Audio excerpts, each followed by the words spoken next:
In recent years, the popularity of fashion weeks has exploded, mainly because of influencers or fashion is just getting more popular, so naturally just generating more eyes, more attention to fashion weeks. It is something that has huge upside and huge downside. But before we dive into what this new era or what fashion week is morphing into, we have to understand that fashion week and fashion show is two different things. Fashion show is the individual show that's shown by brands, and fashion week is the event as a whole. So your emotion, your feelings toward each shows cannot just be, applied to fashion week itself. They're two different things, and we have to keep that in mind while diving into the meaning of fashion week. So what exactly is the fundamental purpose of fashion week? The most top level point of view of what fashion week is fundamentally just a trade show where industry players come together to look at what designers have to put out for the upcoming season. They're going to talk about it, they're going to buy it, record it, take notes, whatever. It's just a trade show. And on the side, they will connect, socialize, after parties, go to drinks, meet new people.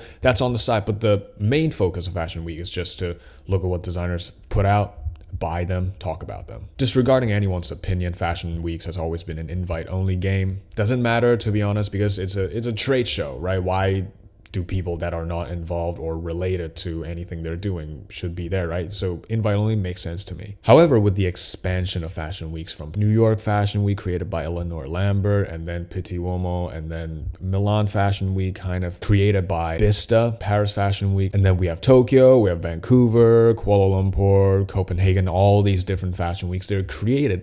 The expansion of the idea of fashion week then created different meaning to what fashion week means to designers, because every time there's a fashion week created, designers have to decide where they're going to show their collection next in. Like, for example, Louis Vuitton, Pharrell's going to show his next collection in Hong Kong. Why Hong Kong? You know what I mean?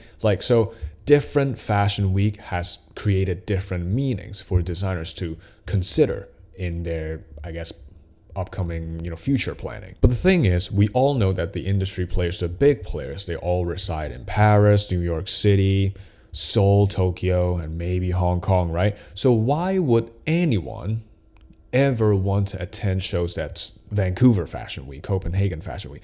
What is the incentive of attending or showing up for that show? And can these smaller fashion weeks, smaller fashion events ever stop being just a stepping stone for local designers? Can they ever take on an international stage and replace other bigger fashion weeks? But once again, here we have to ask the question, does it matter? Does it matter that these are stepping stones for this type of designer? These are big stages for the bigger brands. Doesn't matter at the end. The original idea of Fashion Week is that we can have people going to see those clothes live, to see the clothes in action, in person, to feel them sometimes, to talk to the designers, to talk to people next to you, knowing what's going on in the industry.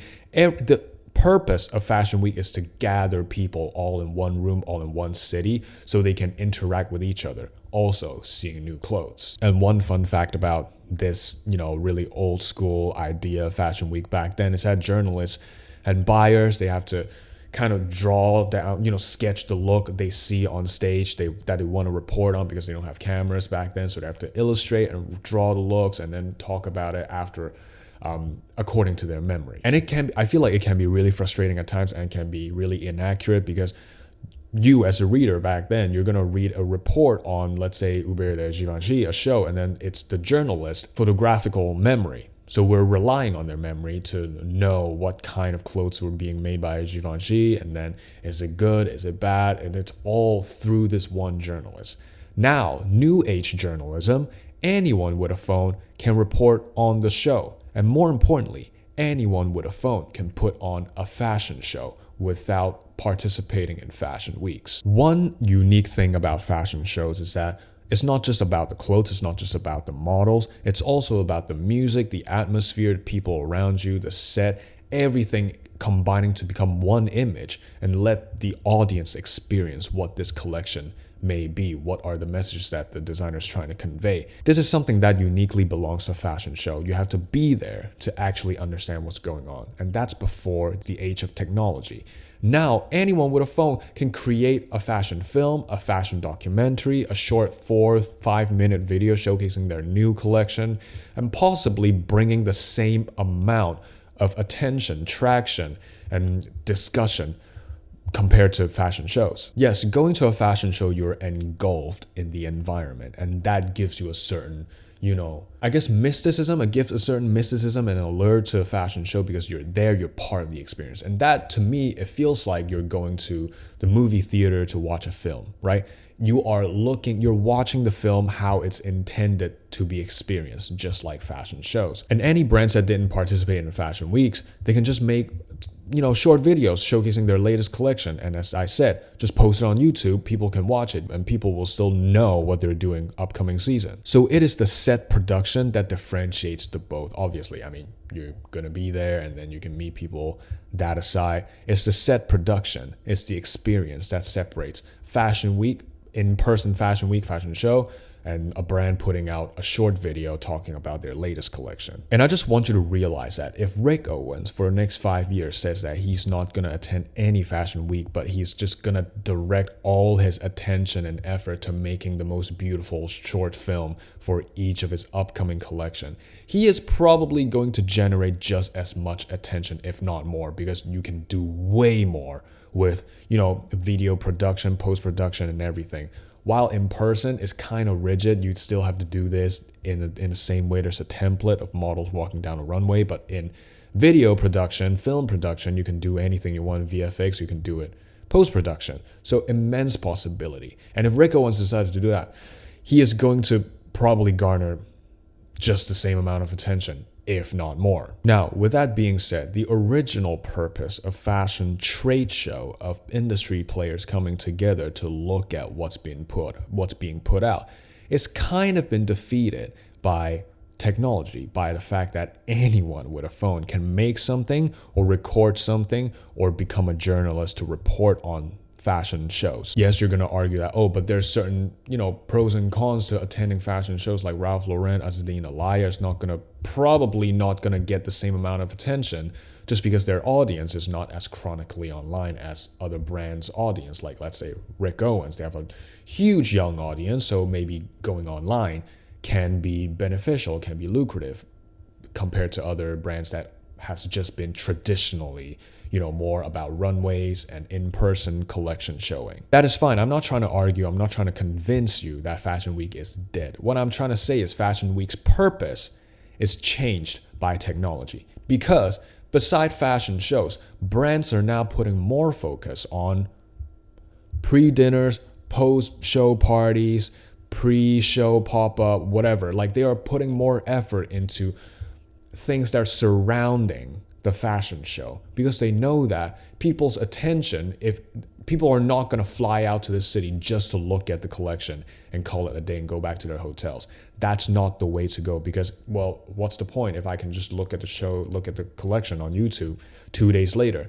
What's the point of people flying out? So they have to find gimmicks and find different techniques to make people stay, to make people be more absorbed into the brand, not just with clothes, but with food, with entertainment, with music, with, as I said, pop-up, everything, anything that brands can think of. But obviously, you can't always call this a gimmick, because some of these moves, let's say having a pop-up, having a rave after party, it's not really something inorganic, because gimmick to me sometimes comes from an inorganic place, because you do it just for the sake of garnering more attention. Some brands actually have a huge connection with music and love for music, and therefore they like hosting after party to make the audience more engulfed into the environment and to the brand experience. Like Glenn Martin's Diesel, huge rave. Like, that whole set was like Tomorrowland, it was like Leeds Fest, it was like Glastonbury. Right? It's not really a fashion show, and it's not just about the clothes. It's also about people banding together like the army. They're showing allegiance to the brand almost. It's brand loyalty and the brand, anything that's associated with the brand. And obviously, if you're the audience and you choose to go in person, there are certain things from a collection that you can only feel in person. Let's say the Sunday Trust Fall show, right? If you're in the audience, you might be able to be a part of the act, to know that the model's like crowd surfing on your hand, right? That's part of the in-person experience. Or one of Marnie's show, from my memory, they tailor-made every invited guest, I think like a set of pajamas or something like that.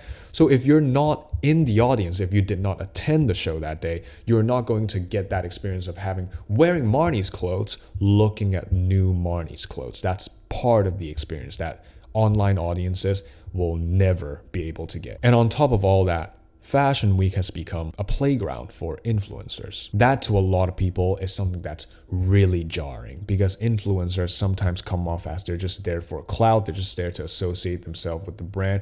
Hey, I'm here, I'm there, I'm talking to this person, but they don't care about fashion. So if you are someone that likes fashion and you are invited to go to a certain show, or you just simply want to travel to that city and attend all these shows, all these open public shows, and enjoy the atmosphere of Fashion Week, but you're surrounded, but the thought of being surrounded by these people that are not there for fashion might, be super jarring to you.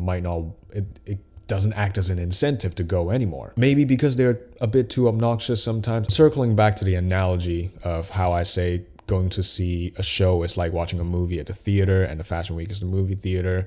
If you like fashion, if you like the movie and you want to go to the film to be quiet, to be comfortable, to experience the film, and then you see a bunch of kids sitting next to you, you're going to be scared, right? You're going to be scared. You're going to be anxious because you're scared that they're going to ruin your experience. Obviously, whether they do ruin your experience at the end, it's really subjective, right?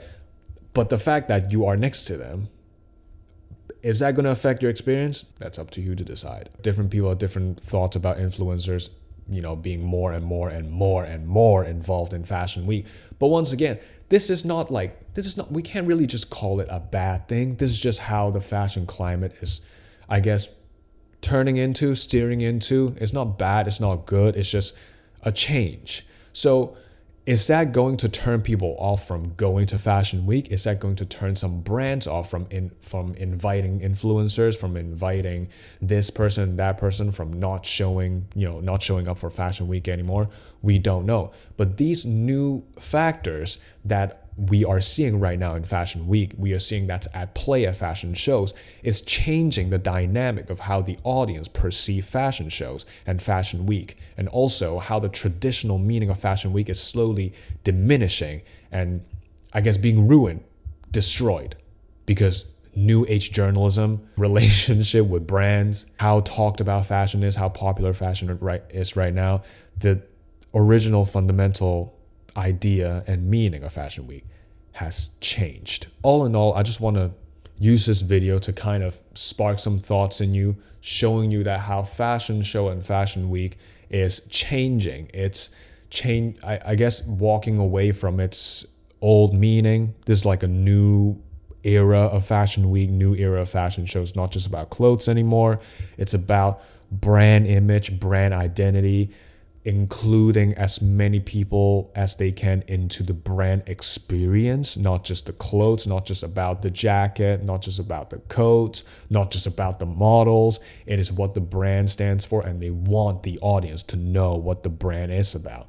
Gucci, Diesel, Y Project, Azzedine Alaïa, Rosie Azulin, anyone that's putting on a show in Fashion Week is not just about the show. If you have the money, if they have the money, it's not just about the shows anymore. It's about the experience. And I want you to know that. It's not really about being good or being bad. It's not really about, is this change ruining fashion for everyone? No, it's a change. It's a big change. But I just want you to be aware of that.